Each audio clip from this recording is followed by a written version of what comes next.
Il se passe en ce moment quelque chose de très étrange en Afrique. Le continent est littéralement en train de se fissurer, une mer oubliée se cache sous le Sahara et au cœur de la forêt tropicale du bassin du Congo, des chercheurs découvrent les traces d'une civilisation ancestrale qui ne devrait pas exister. Ce qui se passe en ce moment en Afrique, c'est incroyable. On va examiner ça de très près aujourd'hui et on commence tout de suite.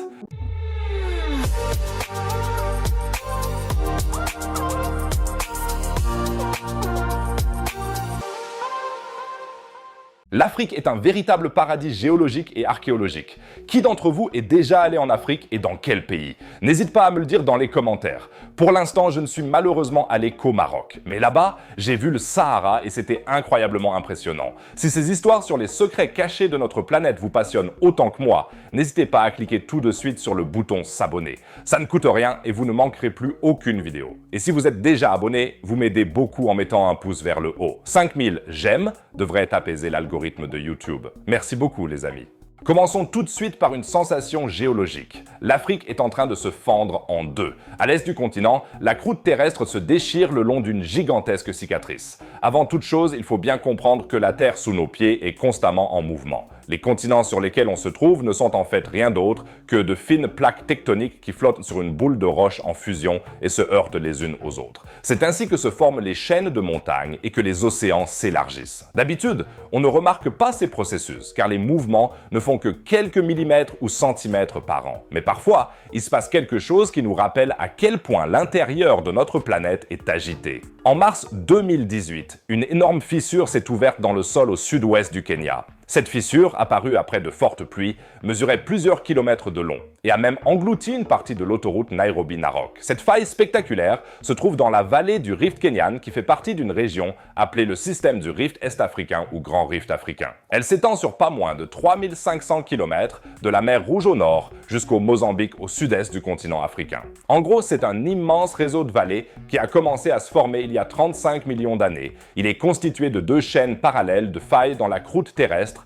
La branche orientale traverse l'Éthiopie et le Kenya, tandis que la branche occidentale s'étend en arc de cercle de l'Ouganda au Malawi. Et ce système de rift montre bien que l'Afrique est en train de se diviser lentement en deux parties.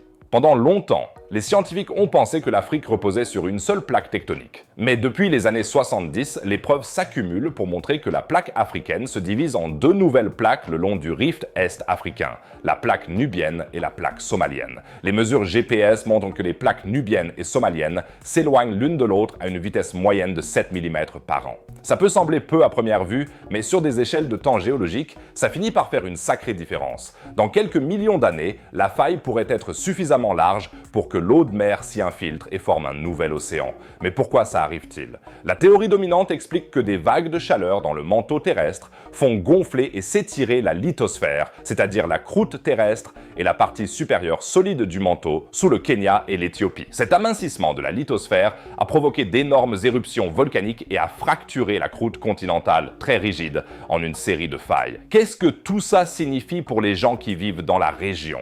D'une part, l'activité sismique et volcanique le long du rift provoque des tremblements de terre et des éruptions.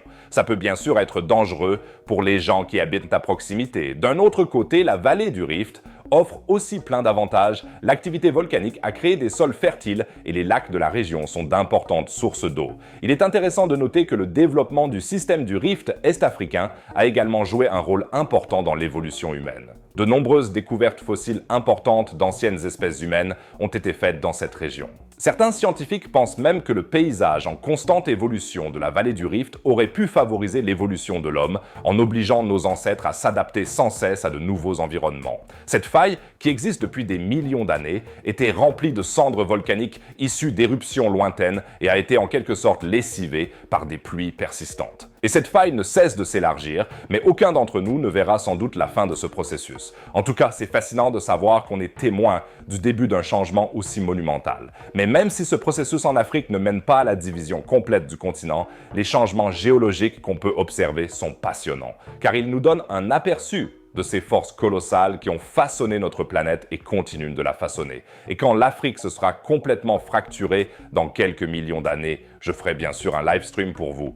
Mais ailleurs, ce n'est pas du tout la nature qui veut transformer le continent de fond en comble, mais l'homme. Des ingénieurs, des politiciens, voire des physiciens nucléaires rêvent depuis des décennies d'une mer intérieure au Sahara et ont concocté un plan complètement fou pour y parvenir.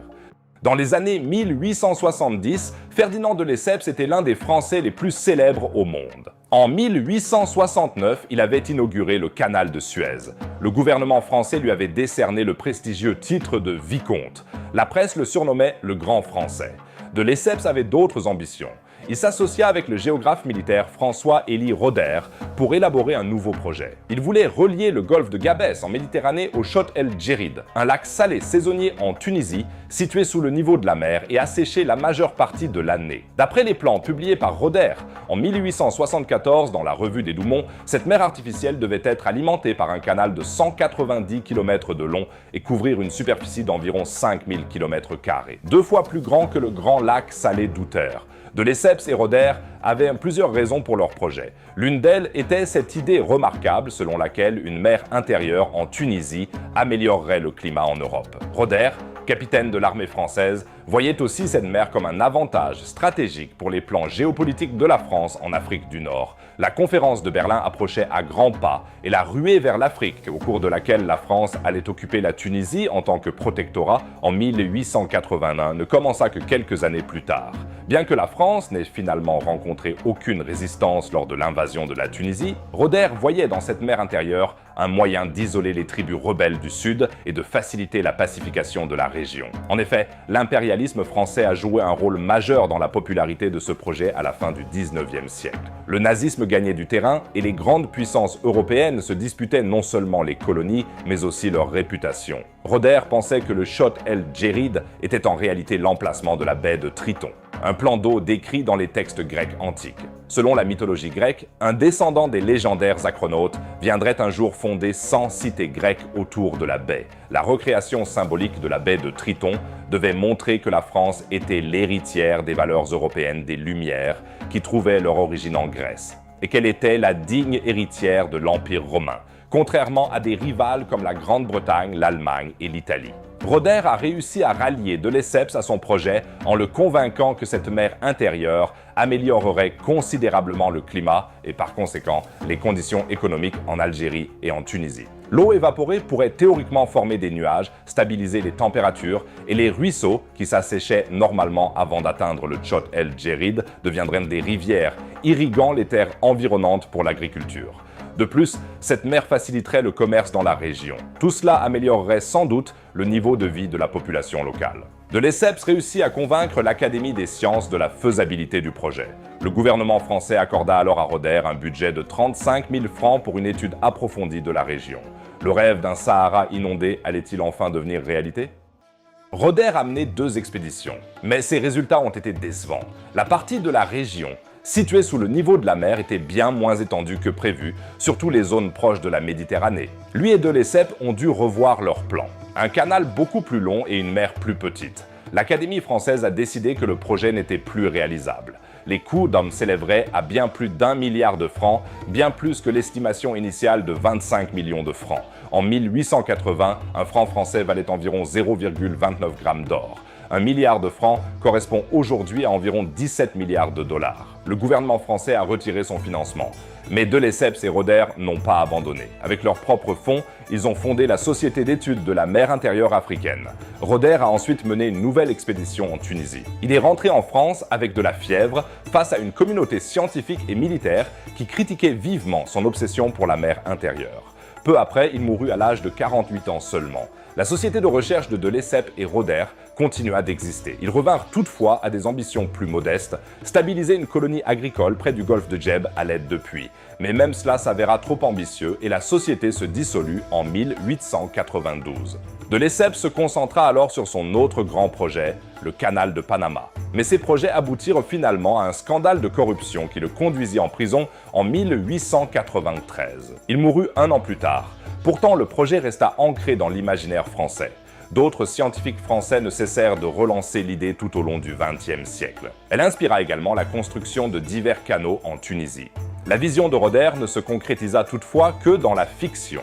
Le célèbre auteur Jules Verne a intégré cette proposition dans son roman L'Invasion de la mer, publié en 1905. Dans ce livre, les Berbères et les Européens se disputèrent ces plans avant qu'un tremblement de terre ne crée la mer sans intervention humaine. Les choses ne s'annoncèrent donc pas bien pour la mer intérieure du Sahara. Mais grâce au progrès technologique, le rêve a repris vie des années plus tard. Au milieu du XXe siècle, ce fut au tour des Américains de reprendre l'idée d'une mer au Sahara.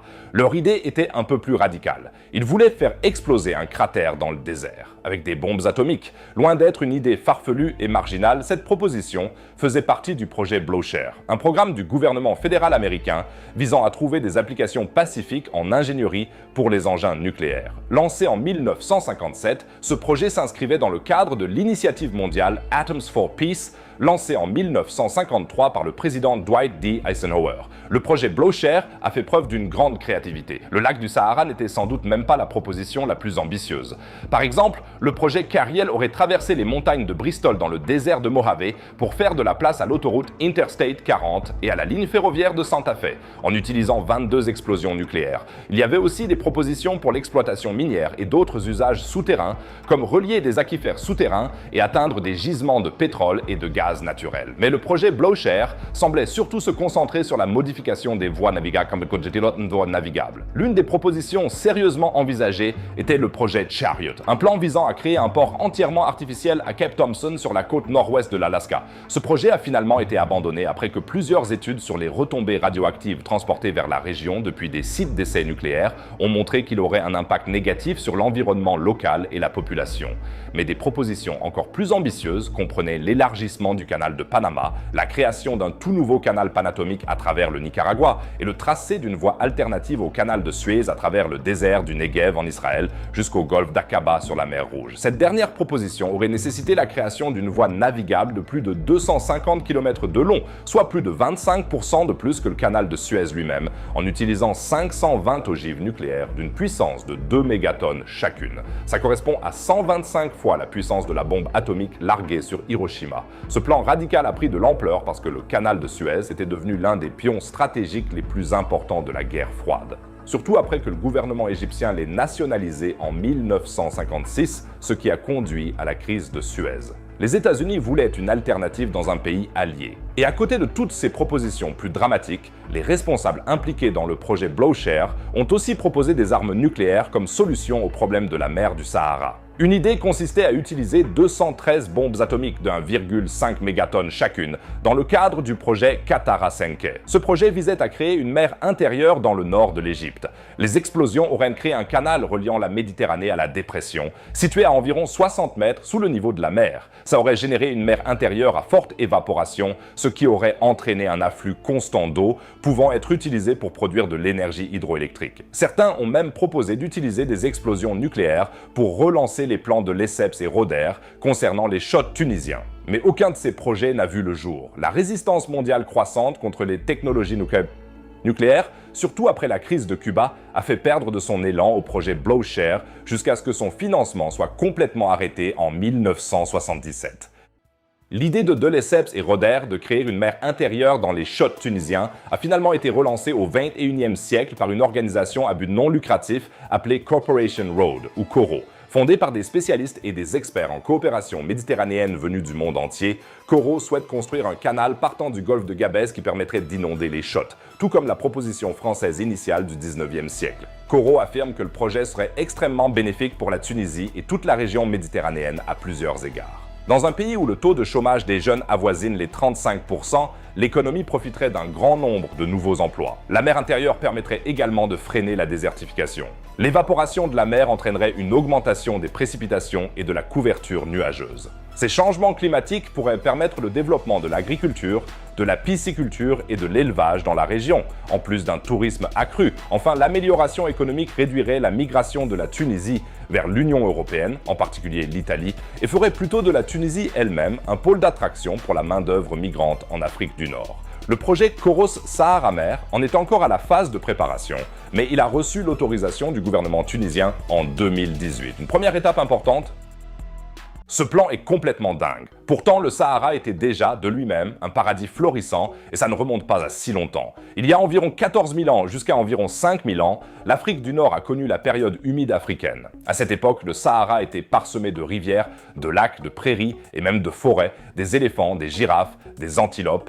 Tous ces animaux s'ébrouaient dans une région qui compte aujourd'hui parmi les endroits les plus inhospitaliers de la planète. Et des humains y vivaient aussi, pas seulement quelques nomades isolés, mais des sociétés bien organisées pratiquant l'agriculture, l'élevage et dotées de structures sociales complexes. Des découvertes archéologiques, comme les célèbres peintures rupestres du plateau de Tassili N'Ajjer en Algérie, montrent des scènes de chasse, des troupeaux de bétail et même des activités de pêche. Mais le plus fou dans tout ça, c'est que tout ça a basculé en quelques siècles à peine. On parle d'une désertification rapide. Le lent déplacement de l'axe de la Terre, ce qu'on appelle la précession, a réduit le rayonnement solaire sur l'Afrique du Nord, ce qui a affaibli le système de la mousson. Moins de pluie, ça voulait dire moins de végétation. Et moins de végétation, ça voulait dire plus de réflexion de la lumière du soleil, ce qui réduisait encore plus les précipitations. Un cercle vicieux, fatal. C'est comme ça qu'est né le désert hostile à la vie qu'on connaît aujourd'hui. C'est là que ça devient vraiment passionnant. L'effondrement du Sahara vert coïncide presque parfaitement dans le temps avec l'essor soudain de l'Égypte antique. Et c'est étrange, car d'habitude les civilisations naissent de l'abondance. Et si les gens qui vivaient autrefois dans le Sahara vert avaient été contraints de migrer vers la dernière bande verte restante, le Nil, se pourrait-il que les fondateurs de l'Égypte aient été les survivants d'une culture perdue qui s'épanouissait pendant l'âge d'or du Sahara?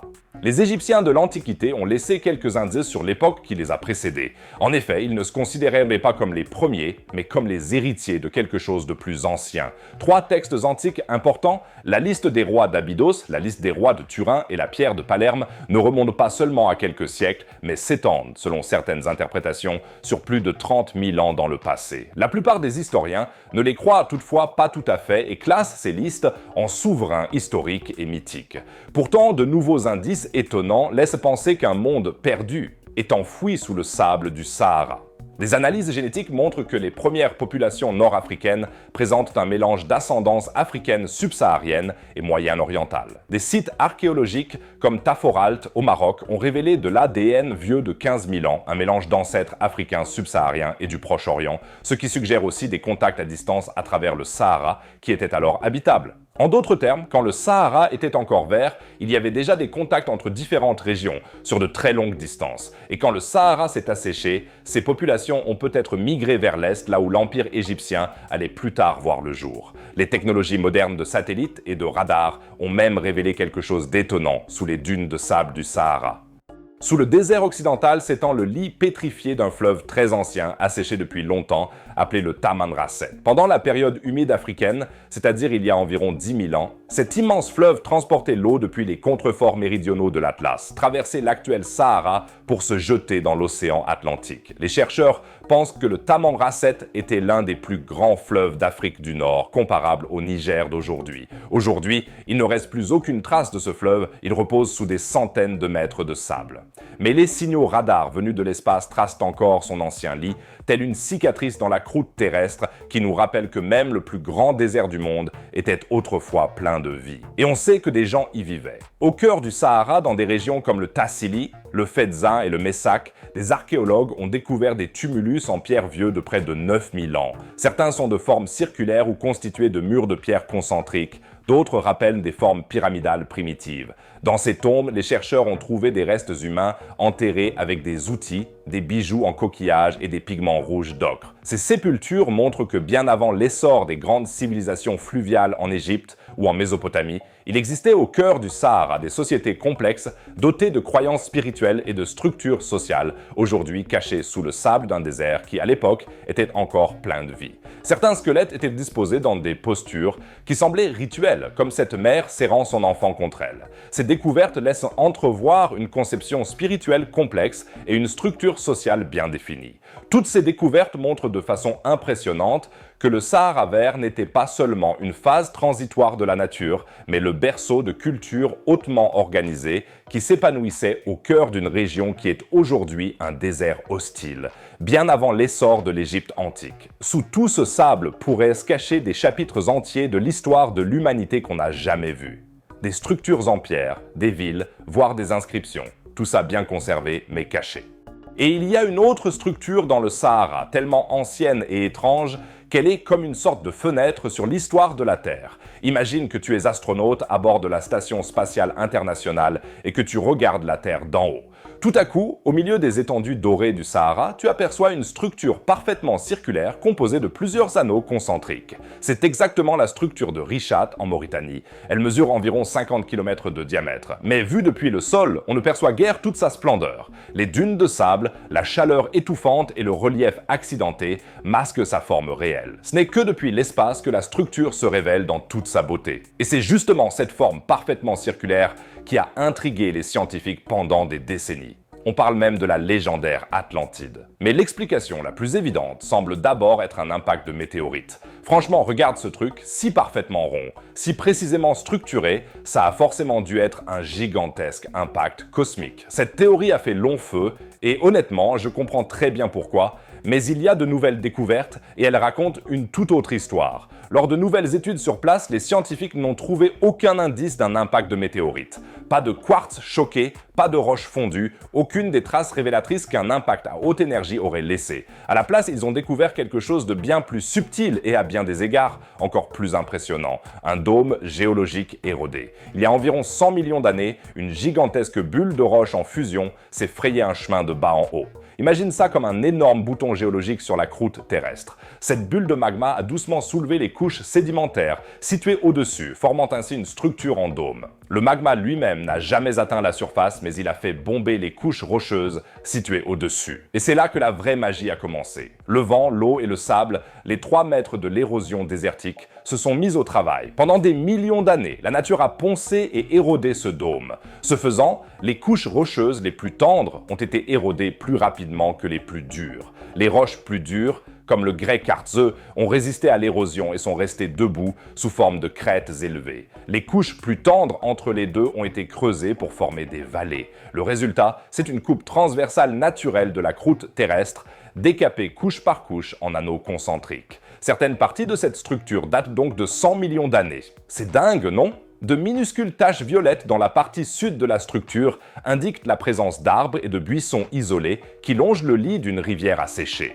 La zone sombre qui entoure la structure fait partie du plateau d'Adra, constitué de roches sédimentaires, qui s'élève à environ 200 mètres au-dessus du sable du désert environnant. Ce sable, lui, fait partie de l'Erg Waran, une immense étendue de sable qui s'étend sur des centaines de kilomètres jusqu'au Mali. On voit clairement que le sable s'infiltre dans la partie sud de la structure. Le désert reprend lentement mais sûrement tout son territoire. Certaines personnes vont même jusqu'à affirmer que la structure de Richat serait les vestiges de la cité engloutie de l'Atlantide. Mais il y en a aussi qui disent qu'il faut mettre de l'ananas sur la pizza. Leur raisonnement est le suivant. La structure correspond parfaitement à la description que Platon fait de l'Atlantide. Une île centrale entourée de 3 anneaux alternés de terre et d'eau. Et en effet, quand on regarde la structure de Richat, elle présente une zone terrestre centrale entourée de 3 grandes crêtes avec des creux entre elles. Ça a l'air super passionnant, mais il y a très probablement rien de vrai là-dedans. D'une part, la structure de Richat se trouve à des centaines de kilomètres de l'océan le plus proche et il n'y a aucune preuve géologique indiquant que cette région se trouvait au niveau de la mer à l'époque historique. D'autre part, on sait que les couches rocheuses là-bas datent de jusqu'à 100 millions d'années et sont d'origine entièrement naturelle. Il n'y a aucune trace d'activité humaine, comme des vestiges de murs, de la poterie ou des outils. Bref, la ressemblance est purement géométrique et la géométrie à elle seule ne suffit pas à prouver l'existence d'une civilisation avancée engloutie. Ouais, je sais, je suis un rabat-joie, désolé les gars, mais la vraie histoire de la structure de Richat est de toute façon bien plus passionnante que n'importe quelle théorie sur l'Atlantide. Partons maintenant du Sahara pour descendre un peu vers le sud, dans le bassin du Congo. À première vue, cette jungle donne l'impression d'être l'une des dernières régions sauvages vraiment intactes de la Terre. Si tu imagines une forêt vierge impénétrable et déserte, l'une des dernières régions sauvages vraiment intactes de notre planète, tu te trompes probablement complètement. En effet, de nouvelles recherches suggèrent que ce qu'on considère aujourd'hui comme une nature primitive pourrait en réalité être un paysage culturel envahi par la végétation. L'indice décisif vient de ce qu'on appelle les terres noires africaines. Il s'agit de sols dont la composition chimique diffère radicalement de celle des sols tropicaux environnants. Alors que les sols typiques de la forêt tropicale sont en effet extrêmement pauvres en nutriments, ces sols sombres stockent des quantités exceptionnellement importantes d'azote, de phosphore et de calcium, et ce depuis des millénaires. Des analyses montrent qu'ils sont constitués d'un mélange de charbon végétal, de restes d'os, de déchets organiques et d'excréments. Mais le plus important, c'est que cette composition n'est pas le fruit du hasard dans la nature, elle résulte d'une occupation humaine intense et de longue durée. Ça veut dire que de vastes parties de l'actuel bassin du Congo étaient autrefois densément peuplées. Ce qu'on considère aujourd'hui comme de la nature sauvage pourrait en réalité être une forêt régénérée qui a poussé sur les fondations d'une civilisation oubliée depuis longtemps. C'est là qu'intervient l'expansion bantoue, l'un des plus grands mouvements migratoires de l'histoire de l'humanité. Il y a environ 4000 à 5000 ans, les peuples de langue bantoue ont commencé à se disperser depuis l'Afrique de l'Ouest dans toutes les directions. Ils ont apporté au cœur de la forêt tropicale des techniques comme la métallurgie, la poterie et l'agriculture systématique. Ces terres noires africaines pourraient être directement liées à leurs établissements en tant que sous-produits d'une exploitation intensive qui s'est étendue sur des siècles. Ce type de travail du sol a considérablement augmenté la fertilité des terres tant qu'elles étaient activement cultivées. Ce qui est particulièrement intéressant, c'est que dans certaines régions, la population locale a même un nom spécifique pour désigner ce sol noir et fertile. Chez les Kouranko et les Kissi en Guinée, par exemple, on l'appelle Tombondu, ce qui signifie la terre d'un ancien village. Ça montre que la connaissance de ces sols créés par l'homme n'a jamais été complètement perdue. Les données archéologiques indiquent cependant qu'il y a eu un déclin drastique de la population dans le bassin du Congo entre environ 400 et 600 après Jésus-Christ. On ne sait toujours pas exactement pourquoi. Des changements climatiques, des épidémies ou une combinaison de plusieurs facteurs. Quoi qu'il en soit, les villages ont été abandonnés et la nature a repris ses droits sur ces terres. Notre image d'une nature intacte est en train de s'effriter partout dans le monde. Et je trouve ça incroyablement fascinant. Et il y a encore une autre dimension de cette histoire, bien plus vaste, qui va bien au-delà de l'archéologie. Le bassin du Congo abrite en effet l'une des plus importantes réserves de carbone de toute la planète. Les immenses zones de tourbières et de marécages qui s'y trouvent stockent environ un tiers du carbone piégé dans les tourbières tropicales du monde entier, alors qu'elles ne couvrent que 0,3% de la superficie totale des terres émergées. Le chercheur en environnement Travis Drake et son équipe de l'ETH Zurich ont démontré que ces très anciens réservoirs de carbone commencent déjà à libérer le carbone qu'ils stockent. Ils ont étudié 2 grands lacs d'eau noire dans le bassin du Congo. Résultat surprenant, jusqu'à 40% du CO2 que ces lacs rejettent dans l'atmosphère ne provient pas de matière végétale fraîchement décomposée,